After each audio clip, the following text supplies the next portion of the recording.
मैं एक गरीब परिवार का वह दिया थी जो गरीबी के अंधकार से निकलकर आखिरकार एक अमीर और शानदार हवेली में नौकरी पाकर जगमगा उठी। मेरे सपने पूरे होने वाले थे, लेकिन इस चकाचौंध के पीछे एक ऐसा गहरा रहस्य छिपा था जिसने मेरी पूरी जिंदगी निगल ली। एक दिन मेरी मालकिन ने, वह हसीना जो सोने के निवाले खाती थी, मेरे सामने ढेर सारे नोटों की गड्डी फेंक दी। ये मेरी जिंदगी की सबसे बड़ी रकम थी, लेकिन इसकी कीमत एक ऐसा काम जो सीधा सीधा गुनाह था। मैंने पैसों की चकाचौंध में आकर अपना ईमान, अपना ज़मीर बेच दिया और वह काम कर डाला। मगर कुदरत का इंसाफ बड़ा कड़वा होता है।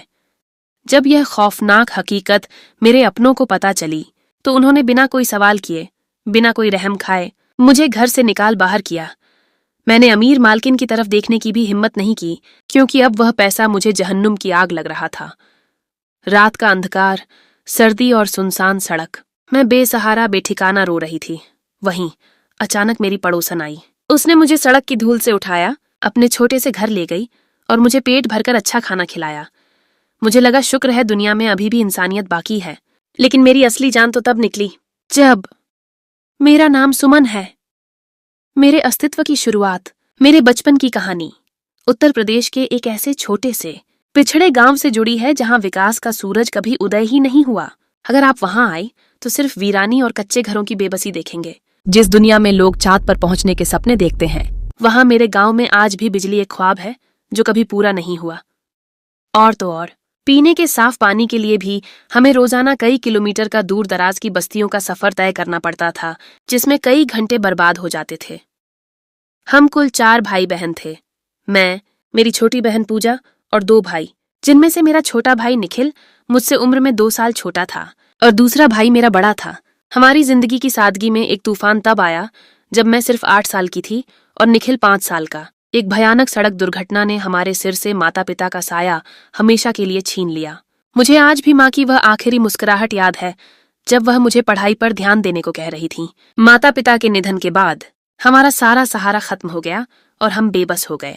ताऊ जी का घर, एक नया बोझ हमें सहारा देने वाला कोई नहीं था सिवाय हमारे ताऊ जी रमेश चंद्र के। वह हमारे गांव से थोड़े बड़े शहर के करीब एक अच्छे मकान में रहते थे, लेकिन उनका घर भी कोई महल नहीं था। ताऊ जी हमें अपने घर ले आए। ये उनकी जिम्मेदारी थी, मगर जल्द ही हमें एहसास हो गया कि हम उनके लिए एक अतिरिक्त बोझ हैं। ताऊ जी के भी अपने 4 बच्चे थे, 2 बेटे अजय और विनोद और 2 बेटियां कोयल और रूपा। कोयल और रूपा छोटी थीं, स्कूल जाती थीं। बेटे अजय भैया सबसे बड़े थे, उनकी शादी हो चुकी थी और उनके 2 छोटे बच्चे, जिनमें 1 साल का बेटा लड्डू भी शामिल था, घर की रौनक थे। विनोद भैया, जो कि हमारे ताऊ जी के छोटे बेटे थे, बहुत पढ़े लिखे थे और शहर के एक बड़े कॉलेज में पढ़ते थे। वह सिर्फ छुट्टियों में ही घर आते थे। मुझे पढ़ने का बहुत शौक था। किताबें मेरी सबसे अच्छी दोस्त थीं, मगर किस्मत को कुछ और ही मंजूर था। हमारी ताई जी गीता देवी अक्सर बीमार रहती थीं। वह मधुमेह शुगर की मरीज थीं, जिसकी वजह से उन्हें देखभाल और परहेज के खाने की जरूरत थी। ताई जी का बढ़ता हुआ मर्ज और घर की बढ़ती हुई जिम्मेदारियां देखकर मैंने 8वीं कक्षा के फौरन बाद पढ़ाई छोड़ने का तकलीफदेह फैसला लिया। मेरी किताबें वहीं रह गईं और मेरा हाथ चूल्हे और झाड़ू की तरफ बढ़ गया। मेरी कम उम्र में ही मुझ पर पूरे घर की भारी जिम्मेदारियों का बोझ आ पड़ा। मैं सुबह आंख खुलने से लेकर रात के आखिरी पहर तक घर की नौकरानी बनकर रह गई थी। ताई जी की देखभाल सबसे अहम थी। उनकी दवा का समय, उनका रोज का परहेज वाला खाना, सब कुछ मेरी जिम्मेदारी थी। चूंकि ताई जी ज्यादा चल फिर नहीं सकती थीं, मुझे उन्हें सहारा देकर शौचालय तक ले जाना पड़ता और उनके पास बैठकर उनकी बातें सुनना पड़ता, जो अक्सर तानों पर ही खत्म होती थीं। सुबह का आगाज कोयल और रूपा के लिए जल्दी नाश्ता तैयार करने से होता, जो कॉलेज जाती थीं और उन्हें देर नहीं होनी चाहिए थी। उनके कॉलेज से वापस आने से पहले उनकी फरमाइश पर तरह तरह के पकवान बनाना मेरा रोज का जरूरी रूटीन था। एक छोटी सी राहत, मैं चूंकि खाना बहुत अच्छा बनाती थी, इसलिए एक छोटी सी चोरी कर लेती थी। मैं थोड़ा सा बेहतर, गरम और ताज़ा खाना चुपके से अपने छोटे भाई बहनों पूजा और निखिल के लिए एक कोने में बचाकर रख लेती थी, ताकि उन्हें भी अच्छा खाना मिल सके। भाभी राधा, अजय भैया की पत्नी, एक नर्स थीं और उनकी ड्यूटी का समय बहुत सख्त था। वह किचन में बहुत कम ही कदम रखती थीं। उनका साफ ख्याल था कि चूल्हा चौका उनके बस का काम नहीं है और उनकी शिक्षा इस काम के लिए नहीं हुई है। अजय भैया एक गैरेज में गाड़ियों का काम करते थे। वह दोनों सुबह ही अपने काम पर निकल जाते थे, जिसका मतलब था कि उनके 1 साल के बच्चे लड्डू की जिम्मेदारी भी मुझ पर ही आ जाती। लड्डू को नहलाना, खिलाना, सुलाना सब मैं करती थी। ताई जी अक्सर मुझे देखकर एक झूठा प्यार दिखाती और कहती, सुमन बेटी, अगर तुम ना होती तो इस घर का क्या बनता। ये सुनकर मैं एक पल के लिए झूठी खुशी महसूस करती कि चलो मैं अपना फर्ज तो निभा रही हूँ, मगर इसके फौरन बाद एक कड़वी हकीकत मेरे दिल को चीर देती। मैं ये समझ नहीं पाती थी कि सबको सिर्फ मेरा काम प्यारा था, मुझे कोई नहीं समझता था।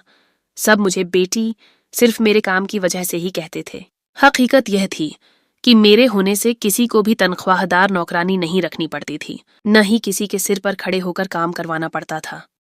मैं तो मुफ्त की सेवादार थी, जो बिना किसी तनख्वाह और इज्जत के सारा दिन काम में लगी रहती थी। झगड़े की पहली चिंगारी और तानों की बारिश एक सुबह का मंजर था।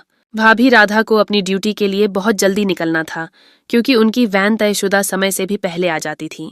मैं अभी भाभी के लिए नाश्ता, जो अक्सर जल्दी बनने वाला होता था, तैयार कर ही रही थी कि कोयल कमरे में दाखिल हुई और जिद करने लगी कि उसे आज ऑमलेट नहीं बल्कि गरम करारे पराठे और अचार खाना है। उसकी फरमाइश सुनकर मुझे गुस्सा आया, लेकिन मैंने सब्र से कहा, रात की सब्जी पड़ी है, गरम कर देती हूँ, इसे खाने में सिर्फ 2 मिनट लगेंगे। वह फौरन मुंह बनाकर जिद पर अड़ गई कि वह रात का बासी खाना नहीं खाएगी। मैंने जल्दी में अपने कपड़ों पर इस्त्री कर रही भाभी की तरफ देखा, जिन्हें पहले ही देर हो रही थी। मेरी हिम्मत जवाब दे गई और मैंने थककर कोयल से तल्ख लहजे में कह दिया, बना लो खुद, मैं एक वक्त में एक ही काम कर सकती हूँ, मुझसे अब और नहीं होगा। भाभी को पहले ही बहुत देर हो रही थी और वह कोयल से मेरी इस बात को अपने खिलाफ अपमान समझ गईं। उन्होंने एक नाराज नजर मुझ पर डाली, अपना बैग उठाया और नाश्ता किए बगैर ही नाराज होकर घर से निकल गईं। फिर तो सारा दिन मेरे लिए नर्क बन गया। ताई जी ने मुझे बैठने भी नहीं दिया और हर आते जाते ताने देने लगीं। ताई जी का ताना, तुमसे कोई काम ढंग से नहीं होता, तुम्हारी उम्र में मैंने तो सारा घर संभाला और जल्दी शादी के बाद बच्चों को भी देख लिया था। एक तुम हो, फूहड़ कहीं की, नाश्ता भी सबको वक्त पर नहीं दे सकती। तुम चाहती ही नहीं कि इस घर में सुकून रहे, तुम्हारी वजह से यह घर टूट जाएगा। मैं अपने छोटे से कमरे में आकर जोर जोर से रोई। मेरी बहन पूजा ने जब मेरा हाल देखा तो पूछा कि क्या हुआ। मैंने उसे झूठ बोला, सर में दर्द है। वह फिक्रमंदी से मेरा हाथ पकड़कर कहने लगी, सारा दिन काम कर करके अपनी सेहत तो देखो, कितनी कमजोर हो गई हो, कुछ देर आराम भी कर लिया करो। आपा, उसकी सच्ची फिक्र पर मुझे अपनी सगी बहन पर बहुत प्यार आया। सिर्फ उसी को मेरी फिक्र थी, बाकी सबको तो सिर्फ अपने काम से मतलब था। पूजा ने दिलासा दिया कि बस चंद साल और फिर हमारे भाई भी अपने पैरों पर खड़े हो जाएंगे। हमारा भाई निखिल भी कमरे में आया और कहने लगा, तुम लोग दुआ करो, मुझे जल्दी कोई अच्छी नौकरी मिल जाए, फिर मैं किसी की जी हुजूरियां नहीं करूंगा। उसकी आंखों में भी वही तकलीफ थी जो मेरे दिल में थी। हमारे दिन रात इसी तरह जिल्लत और मेहनत में गुजर रहे थे। कभी ताई जी भाई को दूध या सामान लेने दूर दराज भेजती, कभी बच्चे को पार्क ले जाने को कहती, कभी ताऊ जी की बेटियां अपनी सहेलियों के घर छोड़ने या कॉलेज से लाने को कहती। 2 वक्त की रोटी और सर छिपाने की छत की खातिर हमें ये सब जिल्लत सहनी पड़ रही थी। एक दिन मैं किचन का काम खत्म करके थकी हारी अपने कमरे में आई तो भाभी राधा को देखा, जो हमारी पुरानी लकड़ी की अलमारी खोलकर खड़ी थीं। उनका चेहरा गुस्से से लाल था। मैंने हैरत से पूछा, क्या ढूंढ रही हो भाभी? वह फौरन सख्त लहजे में बोली, मेरे 5,000 रुपये गुम हो गए हैं और मुझे तुम लोगों पर शक है। मैंने हैरानी और गहरे दुख से कहा, हमें क्या पता आपके पैसों का, हमारा तो आपके पैसों से कोई लेना देना नहीं। वह अपना जहर उगलने लगी, अगर तुमने नहीं लिए तो तुम्हारे शरारती भाई का काम होगा, उसकी नजर रहती है ना हमारे पैसों पर। सौदे के पैसे दो तो बाकी तक मांगकर वापस लेना पड़ता है। मैंने गुस्से से कहा, मेरा भाई ऐसा नहीं है, आपको गलतफहमी हुई है। उन्होंने हकारत से कहा, मैं तुम लोगों को अच्छी तरह जानती हूँ, इतने मासूम नहीं हो जितना बनते हो, देख लेना यहीं से मिलेंगे। और फिर भाभी ने मेरे भाई के साथ तय किए हुए कपड़ों के नीचे से वही 5,000 रुपये बरामद कर लिए। मैंने हैरानी और बेबसी से पहले भाभी को और फिर उन पैसों को देखा। वह पैसे लेकर सीधी आंगन में आ गईं, जहां ताऊजी, ताईजी और बाकी सब बैठे थे। उन्होंने जोर जोर से तोहमतें लगानी शुरू कर दी। भाभी का इल्जाम, बड़ा शौक था ना भतीजे को घर में रखकर अफसर बनाने का। ये देखें इसके काम, घर से चोरी करता है और इसकी बहन सफाइयां देती है। यह दोनों मिले हुए हैं। ताऊजी अभी भी किसी हद तक नरम दिल थे। उन्होंने कहा, मैं नहीं मानता कि मेरा दानिश ऐसा कर सकता है। इसी वक्त निखिल घर में दाखिल हुआ, जो शाम को अपने दोस्तों के साथ क्रिकेट खेलकर लौटा था। ताऊ जी ने उससे पूछा तो निखिल ने राम जी की कसम खाकर कहा कि वह नहीं जानता कि यह पैसे उसके कमरे में कैसे आए। ताऊ जी तो खामोश हो गए, लेकिन ताई जी ने तो हद ही कर दी। उन्होंने मेरे भाई को हरामखोर तक कह दिया। जिस थाली में खाते हो उसी में छेद करते हो, नमक हराम। निखिल कहता रहा कि वह बेकसूर है, लेकिन ताई जी ने एक पुरानी लाठी उठाई और उसे मारने लगी। मेरी आंखों के सामने वह मेरे छोटे भाई को मार रही थी और बदतरीन गालियां दे रही थी। सुमन की कुर्बानी, सच पर झूठ का पर्दा। मैं बेखुदी के आलम में चीख उठी, क्योंकि मैं अपने भाई की यह बेइज्जती और मार बर्दाश्त नहीं कर सकती थी। सुमन का झूठ। रुक जाए, इसे न मारे। पैसे मैंने चोरी किए हैं, जो कहना है मुझे कहें। निखिल को छोड़ दें। सारे घर में एकदम से सन्नाटा छा गया। मेरी इस कुर्बानी ने मेरे भाई को बचा लिया, मगर मेरी इज्जत और साख को हमेशा के लिए डुबो दिया। ताई जी गुस्से से मेरा चेहरा थपथपाने लगीं और कहा, तुम ये कर सकती हो? मुझे यकीन नहीं था। मैंने तुम पर इतना भरोसा किया। मेरी कजिन्स कोयल और रूपा और भाभी राधा सब खड़ी मुस्कुरा रही थीं। उन्हें अपनी फतह का यकीन हो गया था। इसी वक्त विनोद भैया, ताऊ जी के छोटे बेटे, वहां आ गए। उन्होंने अपनी शिक्षित और नरम तबीयत का मुजाहिरा करते हुए नरमी से कहा, सुमन, पैसों की जरूरत थी तो मांग लेती। इस तरह तो अब सबको तुमसे सावधान रहना पड़ेगा। कोई तुम पर भरोसा नहीं करेगा। तुमने ठीक नहीं किया। मैं खामोश रही। मेरे पास सफाई देने के लिए एक लफ्ज भी नहीं था। उस दिन मैंने उन सब के असल चेहरे देखे। मेरी दिन रात की सेवा का यह सिला था। ताई जी अब मुझे मजीद रुस्वा करने लगी। देखो तो सही, किचन इसके हवाले कर रखा है। पता नहीं वहां से क्या कुछ गायब करती होगी या किसी को चीजें बेच देती होगी। और फौरन अजय भैया से कहा, कल ही किचन में कैमरा लगवा दो। मैं खुद दूसरे तीसरे दिन देखा करूंगी।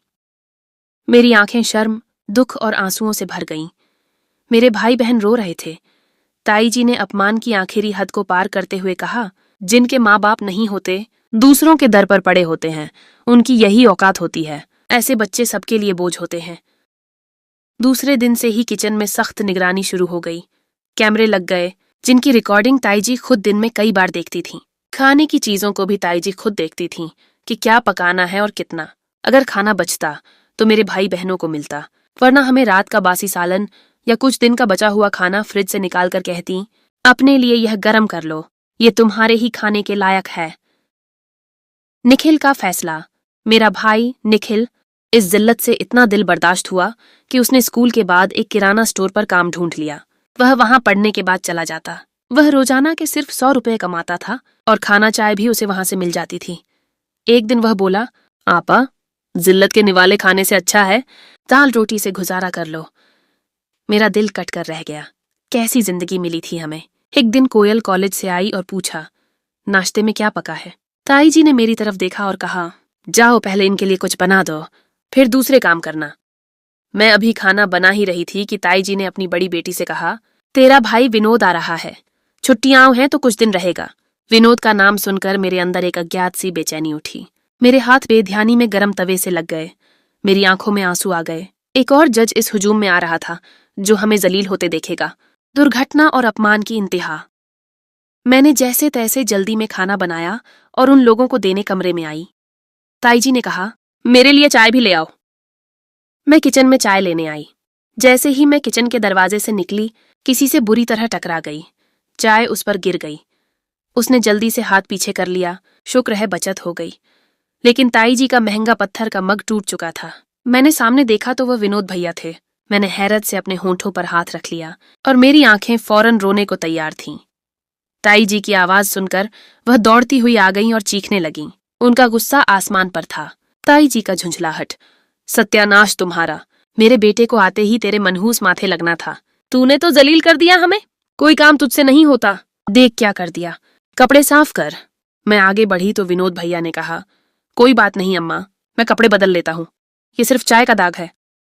लेकिन ताई जी जिद पर थीं, नहीं, इस कमबख्त को साफ करने दे। चल दफा हो, जूता भी साफ कर। मेरे लिए यह अपमान की इंतहा थी। मैं नीचे बैठकर जूता साफ करने लगी तो विनोद भैया ने फौरी तौर पर अपना पैर पीछे हटा लिया और बोले, बस आपा, ये क्या कर रही हैं? यह इतनी बड़ी बात नहीं है। आप लोगों ने तो बेतंगड़ बना लिया। मैं बच्चा नहीं हूं। आप जमीन से उठें। मैं खड़ी हो गई और तेजी से अपने कमरे की तरफ बढ़ गई। अंदर आकर बहुत रोई। ताई जी को न जाने मुझसे इतनी नफरत क्यों थी। मैं सारा दिन उनकी सेवा करती और वह मुझसे ही नाराज रहती थी। नहीं, नाराज नहीं, मुझे तो लगता था उन्हें शदीद नफरत थी मुझसे। रात को भाभी राधा मेरे कमरे में आई और फरमान जारी किया, महारानी साहिबा, कमरे से निकल आओ और खाना बनाओ। बच्चों को भी भूख लगी है, 1 घंटे में अच्छा सा खाना तैयार करो। मैं किचन में आई और भाभी के बताए हुए पकवान तैयार किए।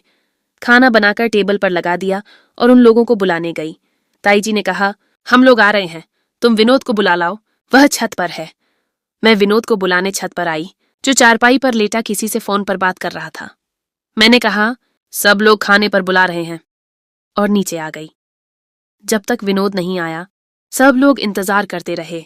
जब भाभी राधा ने कहा कि उन्हें तो नींद आ रही है, वह मजीद नहीं रुक सकती और अपना, शौहर और बच्चों का खाना कमरे में ले गईं। ताई जी ने इस वक्त तो कुछ न कहा।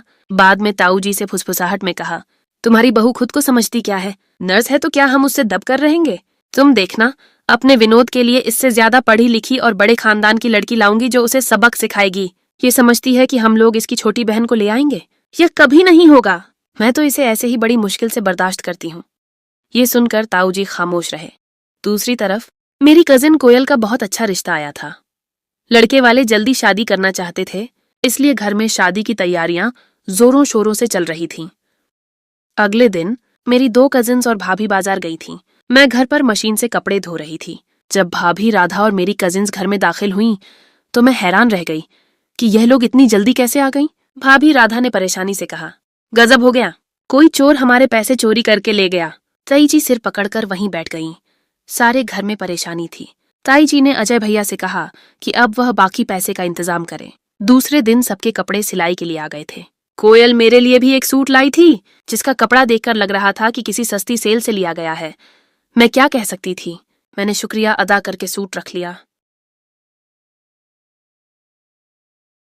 तभी वहां विनोद भैया आ गए और बोले, हाँ भाई लड़कियों, खरीदारी हो गई? कोयल अपनी चीजें दिखाने लगी। जब विनोद भैया ने मेरी जानिब देखा और बोला, तुम दिखाओ क्या है तुम्हारे हाथ में?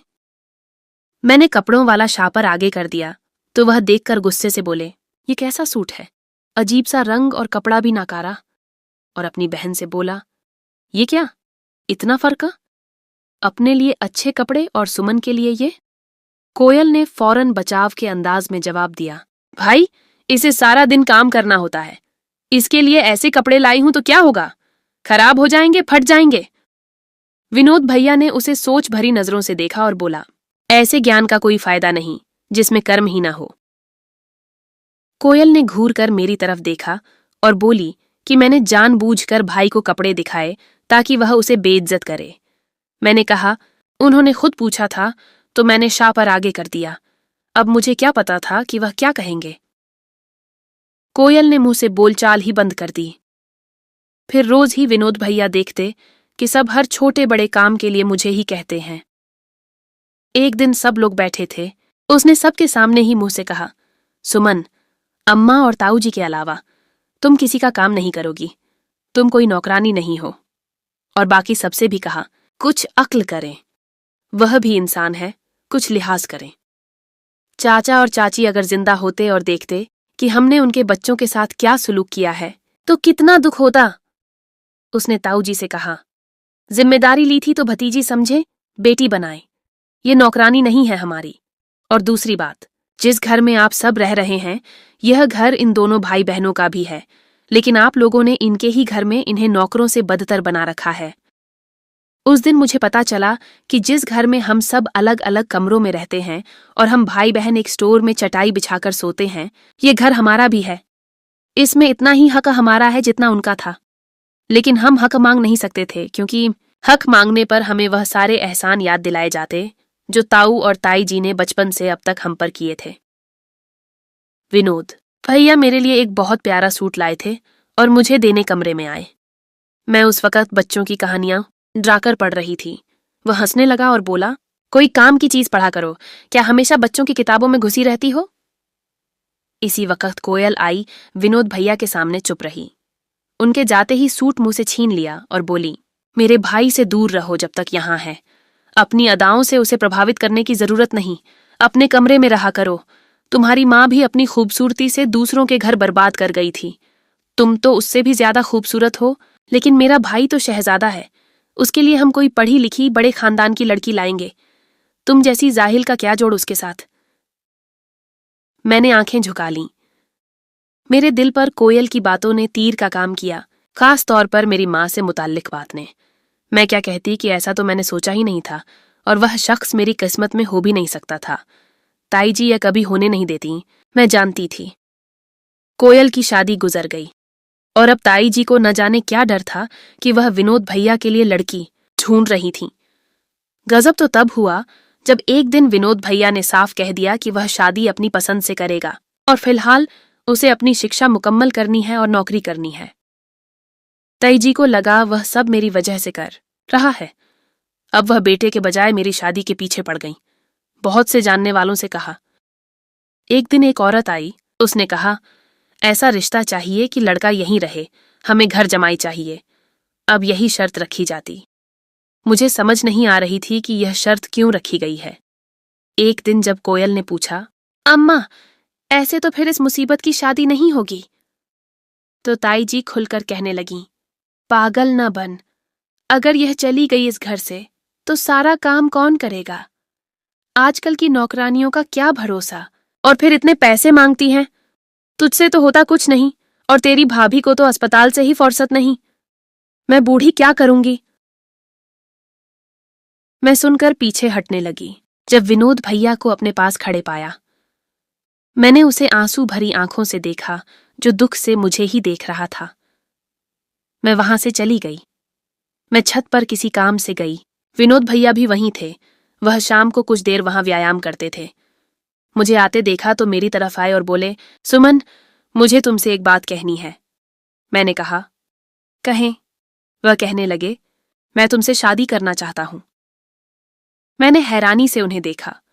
मुझे समझ नहीं आ रही थी कि क्या कहूं।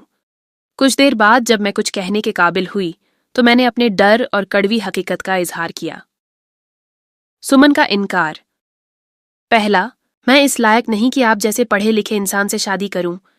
दूसरी बात, मैं नहीं सह सकती सबकी नफरत। आपसे शादी की सूरत में सबकी मुखालिफत और खुद पर बदचलनी का इल्जाम मैं नहीं बर्दाश्त कर सकती। मैं रो पड़ी और कुछ याद आने पर मैंने कहा, मुझे यहां से जाना है। सारी उम्र ये रवैये नहीं सहने मुझे। निकलने दें यहां से। और मैं नीचे आ गई। उन्हीं दिनों ताई जी को एक रिश्ता मेरे लिए मिल गया। लड़का किसी वर्कशॉप में काम करता था, पहले से शादीशुदा था और सिर्फ 10वीं पास। भाभी राधा कहने लगीं, बीवी उसको छोड़ गई है, कौन सा साथ है, और यह पढ़ी लिखी नहीं है तो जैसी अनपढ़ के लिए बहुत अच्छा रिश्ता है। मैं चुपके से वहां से निकल आई। मुझे सुकून नहीं था। मैंने ये फैसला गुस्से में किया था, मगर यह नहीं जानती थी कि जब वापस जाऊंगी तो वह लोग यह नहीं सोचेंगे कि मैं गुस्से में घर से निकल गई थी। जब मैं कुछ देर बाद घर गई तो वहां मेरे लिए कोई जगह ही नहीं थी। सब दरवाजे पर खड़े चीख रहे थे, जिसके साथ गई थी वहीं चली जाओ।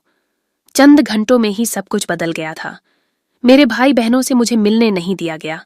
मैं रोती रही, दरवाजा पीटती रही, लेकिन किसी ने दरवाजा ही न खोला। मैं वहां से आ गई।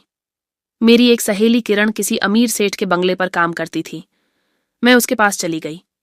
कुछ दिन बाद मुझे पता चला वह औरत यानी बंगले की मालकिन गलत लोगों के साथ मिली हुई थी, जो लड़कियों को आगे बेचती थीं, अड्डे चलवाती थीं और लड़कियों से नशा फरोख्त करवाती थीं।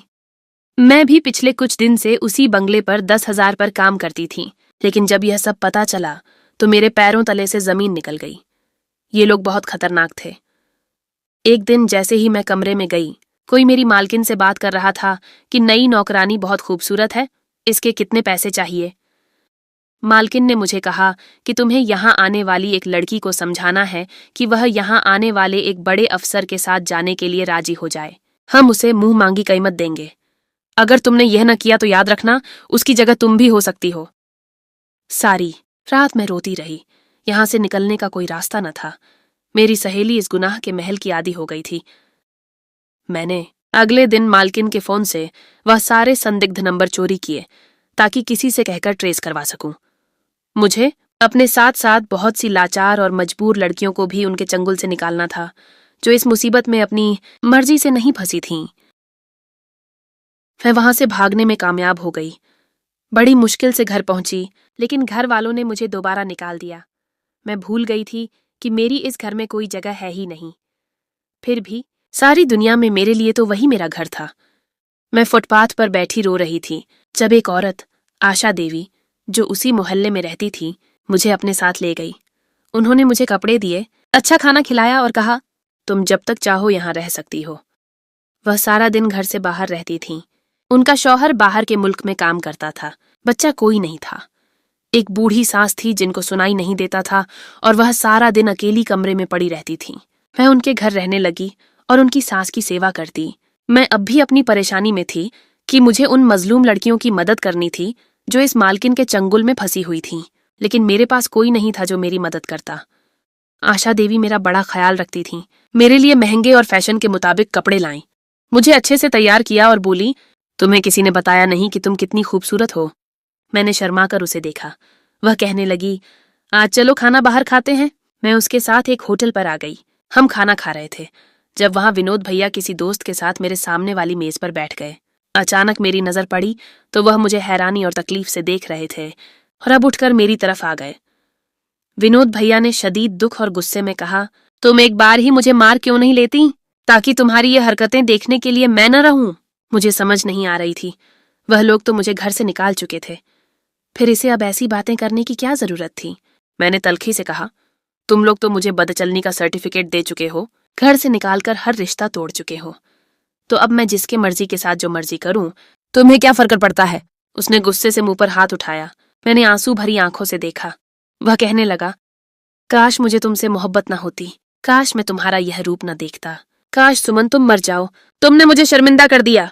मैंने ऐसी लड़की से मोहब्बत की जिसने मेरी इज्जत का ख्याल ही न किया। मैं खड़ी रोती रही। मेरा कसूर क्या था? बजाय वह मेरा साथ देता, उसने मुझे ही थप्पड़ मार दिया। जाते हुए उसने जोर से अपना हाथ मेज पर मारा। कांच लगने से उसका हाथ जख्मी हो गया था। सब लोग उसकी तरफ देख रहे थे। उसका दोस्त उसे वहां से ले गया।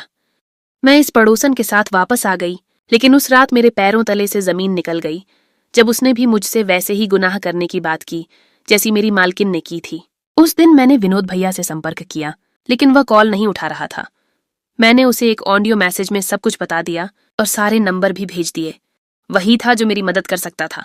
मेरी दी हुई जानकारी और विनोद भैया की गुप्त मदद से बात मोहल्ले में भी फैल गई कि यह औरत, आशा देवी, लड़कियों से धंधा करवाती है।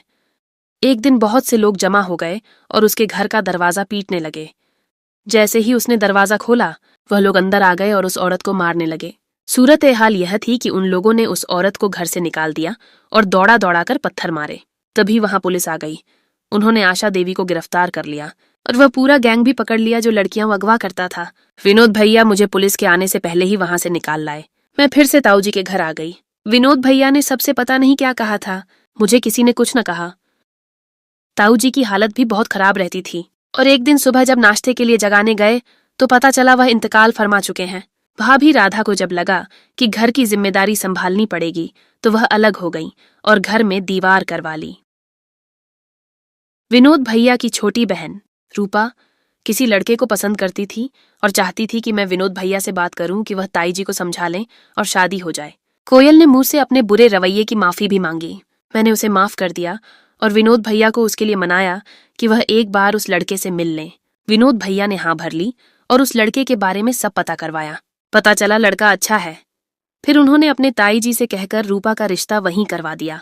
अपनी मोहब्बत मिलने के बाद अब कोयल बहुत खुश थी और मेरे साथ भी अपनी बहनों की तरह रहती थी। घर में अब उसकी शादी की तैयारियां चल रही थीं। वह रोज मुझे साथ लेकर जाती थी। मुझे खरीदारी का तजुर्बा नहीं था, लेकिन विनोद भैया भी साथ होते थे और बात बात पर मुझे शामिल करते थे। मैंने एक दिन दोबारा अपने हीन भावना का इजहार करते हुए कहा, मैं तुम्हारे लायक नहीं हूं, तुम एक शिक्षित इंसान हो। तो वह कहने लगे, यहां कोई देवता नहीं है, सब में कोई न कोई कमी होती है और तुम में सिर्फ अक्ल की कमी है। मैंने घूर कर उसे देखा तो कहने लगा, अगर अक्ल होती तो मेरा सोचती कि मैं तुमसे मोहब्बत करता हूं, लेकिन नहीं, तुम्हें तो जमाने की फिक्र थी। फिर एक दिन कहने लगा, सोचो, अगर तुम न डरती नहीं तो कितनी लड़कियां इस गुनाह की जिंदगी से निकल ना पाती। जो होता है अच्छे के लिए होता है। आज इस वाकये को 4 साल हो गए हैं। मैं आज तक वह सब भूल नहीं पाती। लेकिन विनोद भैया के साथ ने, उसके प्यार ने मुझे बहुत भरोसा दिया। विनोद जैसा जीवन साथी मिल जाना मेरी खुशकिस्मती और मेरे अच्छे कर्मों का सिला है। मेरे सब्र का सफर लंबा था, लेकिन मंजिल बहुत खूबसूरत है, इसीलिए मैं संतुष्ट हूँ।